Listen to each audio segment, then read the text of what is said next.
Valli pregnant పోగొట్టారని Narmada ప్రేమ మీద నింద వేయాలని చూస్తూ వేదవతికి అడ్డంగా దొరికిపోయిన భాగ్యం. అసలు ఇదంతా ఎలా జరగబోతుందనేది ఈ వీడియోలో తెలుసుకుందాం. వీడియో నచ్చితే తప్పకుండా లైక్ చేయండి. నర్మదా ప్రేమ ఇద్దరూ కూడా వల్లి కడుపు విషయంలో ఏదో నాటకం ఆడుతుందని మొత్తం కూడా కనుక్కుంటారు. ఇక కనిపెట్టి అనుమానం వచ్చి వేదవతి దగ్గరికి వెళ్ళి ఇక వేదవని రెచ్చగొట్టి వేదవతిని అప్పుడే నర్మదా ప్రేమ వల్లి గురించి ప్రతి విషయంలో వాళ్లే నిర్ణయం తీసుకొని తన కడుపు విషయంలో మొత్తం వాళ్లే చూసుకుంటామని వేదవతికి చెప్తారు. అలాగే వేదవతి కూడా వాళ్ళ మాటలు విని వెంటనే వల్లి దగ్గరికి వెళ్ళి నీ గురించి ఈ రోజు నుంచి నీ చెల్లెళ్ళే శ్రద్ధ తీసుకుంటారు, నా మాటే శాసనం అంటూ ఇక వేదవతి అయితే ఆర్డర్ పాస్ చేస్తుంది వల్లికి. ఇక వల్లి వీళ్ళిద్దరు మళ్ళీ మొదలు పెట్టారు అని అనుకుంటూ ఇద్దరు కూడా సుకన్య వల్లి షాక్ అయిపోతూ ఉంటారు. వల్లిని తీసుకువెళ్ళి సూర్య నమస్కారం చేయిస్తారు. ఒంటి కాళ్ళ మీద ఒక గంట సేపు నిలబడమని ఇక వల్లితో చెప్తారు. అప్పుడే ఇక వల్లి అలా నిలబడడం చూసి ఇంతసేపు కూడా కడుపుతో ఉన్న ఆడది నిలబడలేదు కదా అక్క అని ప్రేమ అనడంతో అవును నిజంగానే ఈ వల్లి ఏదో నాటకం ఆడుతుంది, దీని సంగతి త్వరలోనే తేలుద్దాము అని నర్మద అయితే చెప్తుంది. తర్వాత నర్మదా ప్రేమ మళ్ళీ సూర్య నమస్కారాలంటూ ఇక వల్లికి బ్రేక్ ఇచ్చినట్టే ఇచ్చి గంట తర్వాత మళ్ళీ వల్లి చేత ఎక్సర్సైజులు అయితే చేయిస్తారు. తర్వాత ఇక వల్లి అయితే ఫుడ్ తింటూ ఉంటుంది. అప్పుడే ఇక సుకన్య వల్లికి ఇష్టమైనవన్నీ కూడా వండి పెడుతుంది. ఇక ఇంతలో నర్మదా ప్రేమ అయితే వచ్చేస్తారు. ఏంటి సుకన్య, ఏం చేస్తున్నావు నువ్వు అని అడుగుతూ ఉంటే వల్లికి ఇష్టమైనవన్నీ పెడుతున్నాను అని సుకన్య చెప్తుంది. నీకు మతిపోయిందా? ఇప్పుడు అసలే కడుపుతో ఉన్నవా ప్రెగ్నెంట్ లేడీ, ఏం తినాలో ఏం తినకూడదో మొత్తం కూడా లిస్టు మా దగ్గర ఉంది, దాని ప్రకారమే తనకి ఫుడ్ పెడతాము, నేను అత్తయ్య చెప్పారు కదా మేమే చూసుకోవాలని అని అనడంతో అప్పుడే ఇక వేదవతి చెప్పిన మాటలన్నీ కూడా గుర్తు చేసుకొని సుకన్య అయితే సరేలే అంటూ వెనక్కి వెళ్ళిపోతుంది. అప్పుడే ఇక వల్లి అటువైపుగా వెళ్తున్న రామరాజుని పిలుస్తుంది. మావయ్య గారు వీళ్ళు అని చెప్పబోతూ ఉండగా ఏంటి బల్లక్కాయ్, అత్తయ్య ఏమన్నారో ఒక్కసారి గుర్తు చేసుకో, మీ మావయ్య గారికి వీళ్ళ మీద లేనిపోని చాడీలు చెప్పావంటే వంట గదిలో పప్పును నలిపినట్టు నలిపేస్తాను అని నీకు వార్నింగ్ ఇచ్చారు కదా, మరి అత్తయ్య గారిని కూడా పిలవమంటావా అని ప్రేమ నర్మద వల్లికి షాక్ ఇస్తారు. ఏంటమ్మా వల్లి, ఏం జరిగింది అని అడుగుతూ ఉంటాడు వచ్చి రామరాజు. ఏం లేదు మావయ్య గారు, ఏం లేదు అని చెప్తూ ఉంటుంది వల్లి. ఏం లేదు మావయ్య, వల్లి అక్కని ఇవన్నీ కూడా తినాలని చెప్తుంటే నాకొద్దు, నాకు సరిగ్గా ఆకలి వేయడం లేదు, వికారంగా ఉంటుందని చెప్తుంది. ఒకసారి హాస్పిటల్కి వెళ్ళి చెకప్ చేయించుకుందాం అక్క అంటే రావడం లేదు అని ప్రేమ అయితే షాక్ ఇస్తుంది. అప్పుడే ఇక రామరాజు అదేంటమ్మ వల్లి, ఎలాగా భోజనం చేయకపోతే ఎలా కుదురుతుంది చెప్పు, కడుపులో బిడ్డ ఆరోగ్యంగా ఉండాలి కదా, నువ్వు కడుపులో బిడ్డ గురించి ఆలోచించి భోజనం చెయ్యి, సామాన్యంగా వికారంగా ఉంటుందనుకో మళ్ళీ తప్పదు కదమ్మా, లేకపోతే నీకు అంతగా ఇబ్బంది ఉంటే మనం హాస్పిటల్కి వెళ్దాం, నేనే దగ్గరుండి చెకప్ చేయిస్తాను అని చెప్తూ ఉంటాడు రామరాజు. అయ్యో మావయ్య గారు మీకెందుకు అంత శ్రమ, నేను తింటానులేండి, ఏదో కొద్దిగా ఉందంటే హాస్పిటల్కి వెళ్ళేంత ఇబ్బంది ఏమీ లేదు అని వల్లి అయితే చెప్తుంది. ఇక ఆ మాట విని రామరాజు నర్మదా ప్రేమ మీ ఇద్దరు వల్లిని దగ్గరుండి చూసుకోండి అని చెప్తూ ఉంటాడు. రామరాజు చెప్పేసి వెళ్ళిపోవడంతో అప్పుడే ఇక వల్లితో నర్మదా ప్రేమ ఏంటి బల్లక్కయ్, మావయ్య గారిని ఏదో పిలుద్దామని చెప్పి ఎమోషనల్గా పిలుద్దామనుకున్నావు, ఇప్పుడు ఏం జరిగింది అని అంటూ ఉంటే అప్పుడే ఇక వల్లి ఈ కోపంతో రగిలిపోతూ భాగ్యానికి అయితే ఫోన్ చేస్తుంది. ఇక భాగ్యానికి ఫోన్ చేసి అంటూ ఉంటుంది, అమ్మోయ్ వీళ్ళిద్దరూ కూడా నన్ను అసలు మామూలుగా ఆడుకోవడం లేదు, ఇద్దరు చెరో పక్క చేరి చిడతలు వాయించేస్తున్నారు నా ముఖం మీద అని అంటూ ఉంటుంది. అప్పుడు ఇక వల్లి ఇదంతా విని భాగ్యం మరి సుకన్య ఏం చేస్తుంది అని అడగడంతో అసలు ఆ సుక్కుని నా దగ్గరికి రానిస్తేనే కదా వీళ్ళే పనులన్నీ చేయిస్తున్నారు, అలాగే భోజనం కూడా మితంగా పెడుతున్నారు అని చెప్పడంతో ఆ మాట విని భాగ్యం ఆగు నేను వస్తున్నాను, నేను వచ్చి ఏంటో తేలుస్తాను అని చెప్తూ ఇక భాగ్యం అయితే వస్తుంది. వచ్చిన తర్వాత అప్పుడే ఇక వల్లికి కూరగాయలు అవే పెడుతూ ఉంటారు. అవి చూసిన భాగ్యం ఏంటి కడుపుతో ఉన్న అమ్మాయికి ఇలాంటి ఫుడ్డా పెట్టేది, అసలు ఏం చేస్తున్నారు మీరు, అయినా నా కూతుర్ని చూసుకోవడానికి ఊరి నుంచి సుకన్యని పిలిపించాను కదా, మీరెందుకు తన విషయంలో జోక్యం చేసుకుంటున్నారు? ఈ రోజు నుంచి అంతా కూడా మా సుక్కునే చూసుకుంటుంది. మీరేమి మీ పనులు మానేసుకొని మా అమ్మాయినేమీ చూడాల్సిన అవసరం లేదు. ఇలాంటి కాయగూరలు ఆకుముక్కలు తింటూ ఉంటే కడుపులో బిడ్డ బలంగా ఉంటుందా అని అడుగుతూ ఉంటుంది భాగ్యం. ఇంతలో వేదవతి అయితే వస్తుంది. ఇక వేదవతి భాగ్యంతో అంటూ ఉంటుంది, ఏంటిక్కడ గట్టి గట్టిగా మాటలు వినపడుతున్నాయని వేదవతి అనడంతో, మేమిద్దరం తన కూతుర్ని చూసుకునే అర్హత మాకు లేదంట అత్తయ్య. తన కూతురు జోలికి రావద్దంటుంది. మీరు పెట్టే ఫుడ్కి మా అమ్మాయి కళ్ళు తిరిగి పడిపోతుంది. కడుపులో బిడ్డకి ఏదైనా అయితే ఏం జరుగుతుంది? ఆకులు అలుములు ఎవరైనా పెడతారా అని నోటికొచ్చినట్లు మాట్లాడుతుంది అత్తయ్య అని నర్మదా ప్రేమ అయితే అంటారు. మీరు చూసేదేంటి, మా సుక్కు చూసుకుంటుంది అంటూ మాట్లాడుతున్నారు అని చెప్పడంతో అప్పుడే ఇక వేదవతి, అసలు మీరు వల్లిని కన్నారా లేకపోతే ఏదైనా హాస్టల్ నుంచి తీసుకొచ్చారా అని అడుగుతుంది. అదేంటి వదిన గారు అంత మాట అనేశారు? వల్లి నా కడుపునే పుట్టింది అని చెప్తూ ఉంటుంది భాగ్యం. మరి వల్లి కడుపుతో ఉన్నప్పుడు తనకి ఎలాంటి ఆహారం ఇవ్వాలో, ఎలాంటి ఎక్సర్సైజులు చేయాలో అవి మొత్తం కూడా మాకు తెలుసు. పెద్ద మీకే తెలిసినట్టు మాట్లాడుతున్నారేంటి? తిని కూర్చొని ఉంటే అక్కడ కడుపులో బిడ్డకి క్షేమం కాదు అని చెప్తూ ఉంటుంది వేదవతి. అయినా ఇవన్నీ కూడా డాక్టర్ సలహా మేరకే కూడా చేశాము అని అనడంతో ఇక ఆ మాట విని అప్పుడే భాగ్యం, ఓహో డాక్టర్ సలహాతోనేనా అని అనగానే, అవును డాక్టర్ సలహాతోనే నా కోడలు ఇద్దరు చూసుకుంటారు. అవసరమైతే సుక్కుని మీ ఊరికి పంపించేయండి, మేము ఉన్నాం కదా, మేము చూసుకుంటామని వేదవతి అంటుంది. ఏదో తప్పు జరిగిపోయినట్టు మీ అమ్మకి ఫోన్లో నువ్వు అన్నీ చెప్పాలా? మీ అమ్మ కంగారు పడుతూ వచ్చి ఏదో నీకు అన్యాయం జరిగిపోతున్నట్టు అలా పెద్ద పెద్దగా కేకలు వేస్తుంది. ఇంకా నయ్యం మావయ్య గారు లేరు. మావయ్య గారు ఒకవేళ ఈ కేకలు వింటే మమ్మల్ని తిట్టేవాళ్ళు.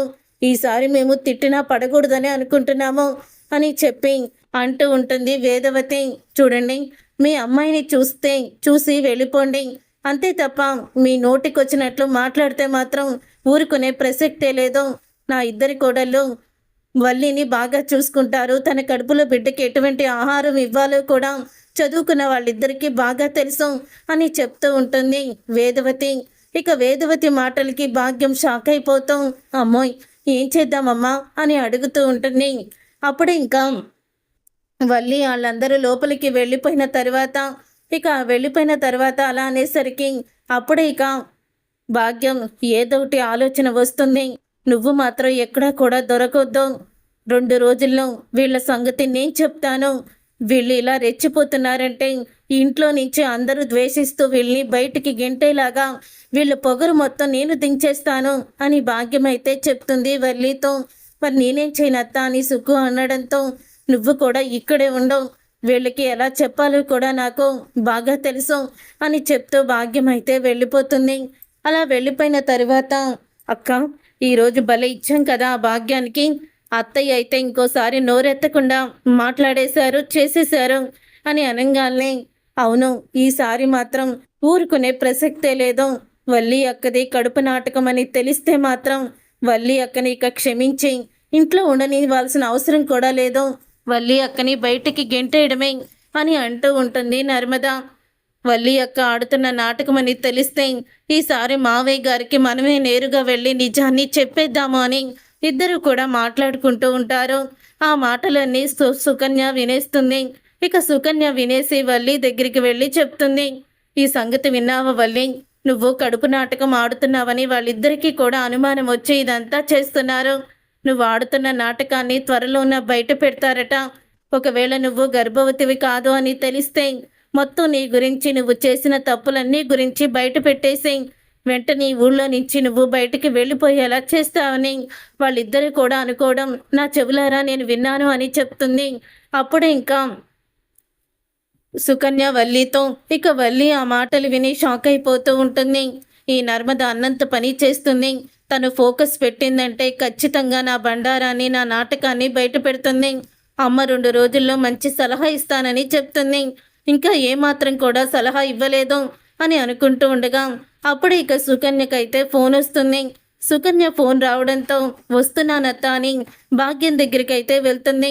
అప్పుడు ఇక భాగ్యం సుకన్య చేతిలో ఒక మందు అయితే ఇస్తుంది. అది చిన్న బుడ్డీలో వేసి ఉంటుంది. ఇక ఆ మందు అయితే ఇచ్చి, ఇది నువ్వు వల్లి చేత తాగించు అని అనంగానే వల్లి చేత, అవును, ఇది వల్లి చేత తాగిస్తే తనకి కడుపులో నొప్పి అయితే వస్తుంది అని చెప్పడంతో, కడుపులో నొప్పి వస్తుందా, మరి అలాంటప్పుడు ఎందుకు బలవంతంగా తన చేత ఇవి వేయించాలి అని అడుగుతూ ఉంటే, ఏం లేదు, ఇప్పుడు తనకి కడుపులో నొప్పి అని తీవ్రంగా వస్తుందని బాధపడుతుంటే హాస్పిటల్కి ఖచ్చితంగా తీసుకువెళ్తారు. అప్పుడు తను ప్రెగ్నెంట్ అయితే ఎక్కడయ్యిందో అదే హాస్పిటల్కి తీసుకురండి. అలా తీసుకొచ్చిన తర్వాత అప్పుడే డాక్టర్తో మాట్లాడి నేనంతా కూడా సిద్ధం చేస్తాను అని అంటూ ఉంటుంది భాగ్యం. ఆ మాట విని సుక్కు అయితే, వామ్మో, నీ ప్లాను మామూలుగా లేదుగా అని అంటూ ఉంటుంది సుక్కు భాగ్యాన్ని. మరి ఈ భాగ్యం అంటే ఏమనుకుంటున్నావో, నా కూతురు జోలికి వస్తే ఎవ్వరిని కూడా నేను వదిలిపెట్టను అని కోపంతో రగిలిపోతూ ఉంటుంది భాగ్యమైతే.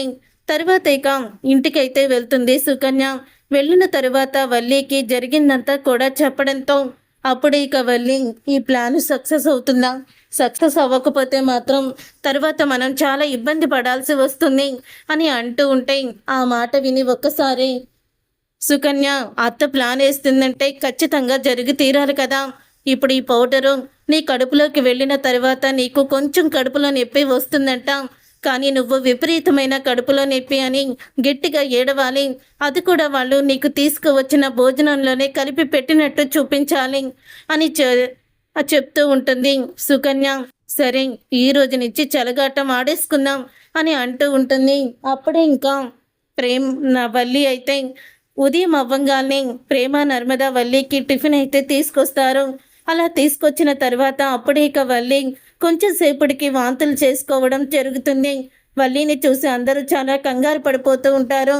అప్పుడు ఇక కంగారు పడిపోతూ వల్లికి ఏమైందని అందరూ షాక్ అయిపోతూ ఉంటారు.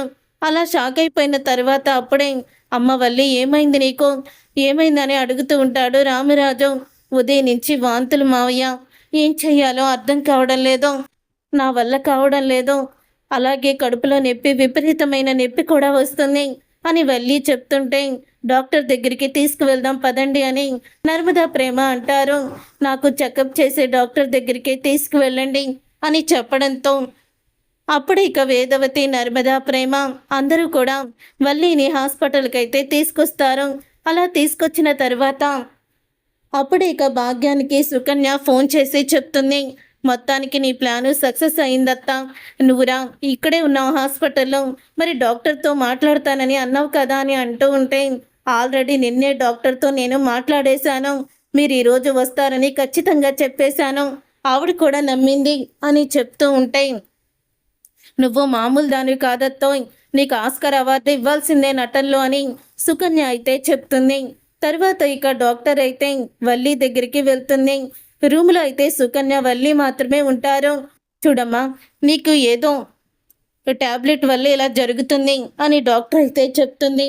డాక్టర్, మీరు నాకు ఒక సహాయం చేయాలి, ఇప్పటి వరకు నా జీవితాన్ని, నా కాపురాన్ని నిలబెట్టడానికి మీరు చాలా పెద్ద స్నేహమే చేశారు, చాలా పెద్ద నాకు సహాయం చేశారు, ఇప్పుడు మిమ్మల్ని ఒక సహాయం అడుగుతున్నాను అని అనగానే, నాకు కడుపని మీరు అబద్ధం చెప్పారు కదా అని అడుగుతుంది వల్లి. అప్పుడే ఇక భాగ్యం కూడా వస్తుంది. అవునమ్మ గారు, మీరే కదా అబద్ధం చెప్పింది అని భాగ్యం అనడంతో, నేను అబద్ధం చెప్పిన మాట నిజమే, కానీ నా చేత అబద్ధం ఆడించింది మాత్రం మీరే కదా అని అనగానే ఆ ఒక్కసారి ఆ మాట విని షాక్ అయిపోతూ ఉంటుంది.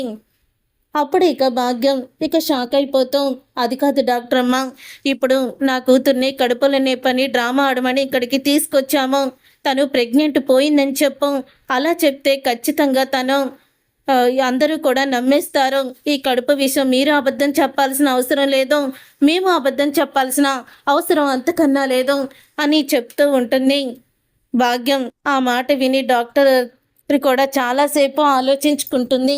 ఇక ఆలోచించుకొని డాక్టర్ అయితే ఇలా అంటూ ఉంటుంది, సరే, ఈ రోజుతో ఈ అబద్ధానికి ముగింపు ఇచ్చేద్దాం, అలాగే చేద్దాము అని డాక్టర్ అయితే చెప్తుంది.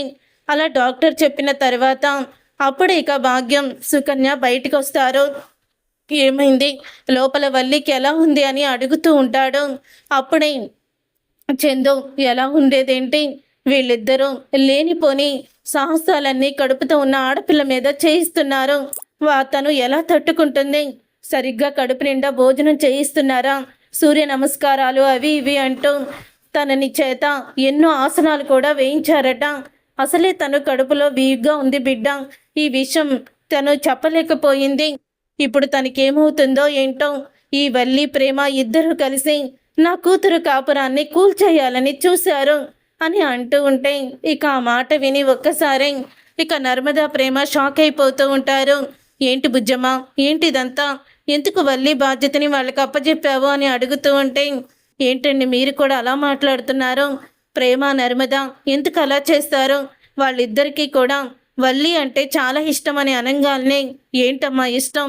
చూసావు కదా, నా కూతురు చేత తృప్తిగా కడుపు నిండా భోజనం చేయనివ్వలేదు.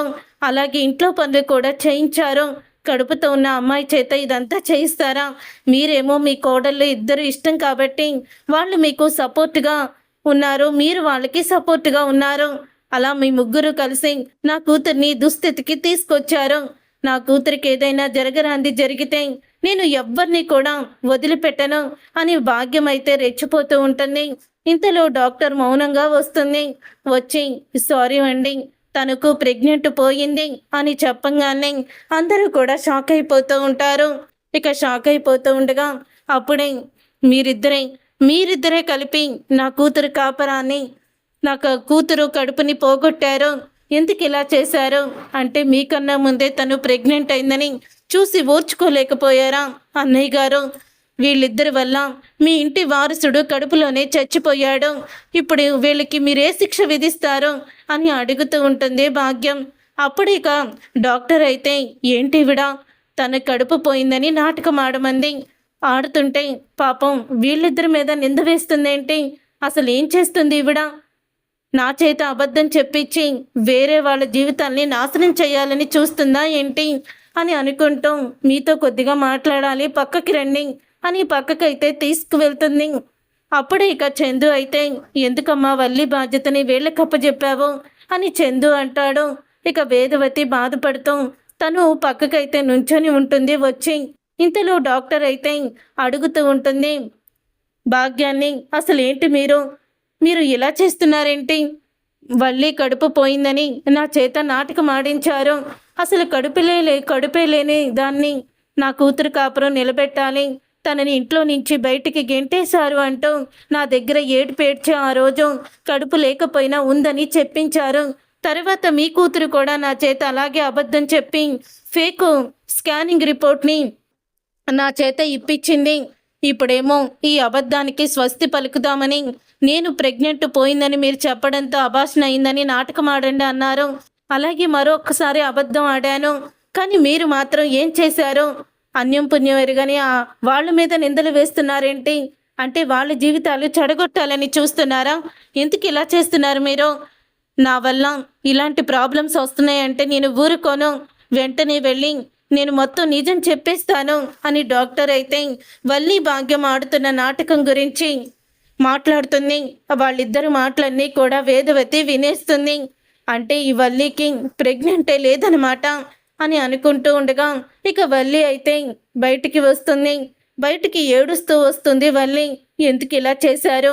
మీకు నేనేమి అన్యాయం చేశానని నాకు బిడ్డని పొట్టన పెట్టుకున్నారు అని నర్మదని ప్రేమని అడుగుతూ ఉంటే అప్పుడే ఇక వల్లి చంప పగలగొడుతుంది. వేదవతి వచ్చి వల్లి చంప పగలగొట్టి, అసలు కడుపే లేని నీకు కడుపు వీళ్ళు పోగొట్టారని ఎలా అంటావే నువ్వు అని అనగానే ఒక్కసారి అందరూ షాక్ అయిపోతూ ఉంటారు. అప్పుడు ఇక డాక్టర్ భాగ్యం ఇద్దరు కూడా వస్తారు. డాక్టర్, నిజం చెప్తారా లేకపోతే పోలీసుల్ని పిలిపించమంటారా? చెప్పండి నిజం, ఈ వల్లికి అసలు కడుపు వచ్చిందా అని అడుగుతూ ఉంటుంది వేదవతి. ఆ మాట విని ఇక పోలీసులు అనేసరికి, లేదండి, ఈవిడే వచ్చి నాటకం ఆడమని చెప్పింది. తనకి అప్పుడు కడుపు రాలేదు, ఇప్పుడు కడుపు పోలేదు. ఈ తల్లి కూతుర్లు ఇద్దరు ఆడుతున్న నాటకం ఇదని డాక్టర్ అయితే అందరి ముందు నిజాన్ని బయట పెడుతుంది. అది విని ఒక్కసారి షాక్ అయిపోతూ ఉంటాడు చందు. చూసారుగా ఫ్రెండ్స్, రాబోయే కథలో ఖచ్చితంగా ఇలాగే జరగబోతుంది. మరి ఇలాగే జరగాలని మీరైతే కోరుకుంటున్నారా? వల్లి బండారం ఈ విధంగా బయటపడాలని అనుకునేవాళ్ళు తప్పకుండా వీడియోని లైక్ చేసి మా ఛానల్ని సబ్స్క్రైబ్ చేసుకొని పక్కనే ఉన్న గంట సింబలపై ఆల్ అని క్లిక్ చేయండి.